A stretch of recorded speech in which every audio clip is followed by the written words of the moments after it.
আজ আমরা জানব সোমবার ব্রত ও শিব পূজার গুরুত্ব এবং পূজার সহজ পদ্ধতি। সোমবার হল মহাদেব শিব ঠাকুরের আরাধনার বিশেষ দিন। এই দিনে উপবাস ও ব্রত পালন করলে পারিবারিক সুখ, মানসিক শান্তি ও দাম্পত্য জীবনে সমৃদ্ধি আসে। বিশেষ করে যারা জীবনে শান্তি চান, ভালো চাকরি, বিবাহযোগ বা সন্তান কামনা করেন, তাদের জন্য এই ব্রত অত্যন্ত শুভ।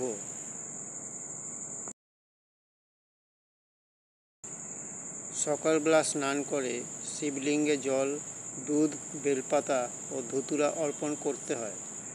পাঠ করতে হয় মহামৃত্যুঞ্জয় মন্ত্র বা ওং নমঃ শিবায় জপ। এই ব্রতের পূর্ণ পদ্ধতি, উপকরণ তালিকা ও মন্ত্রসহ সুন্দর PDF গাইড চাইলে এখনই হোয়াটসঅ্যাপ করুন।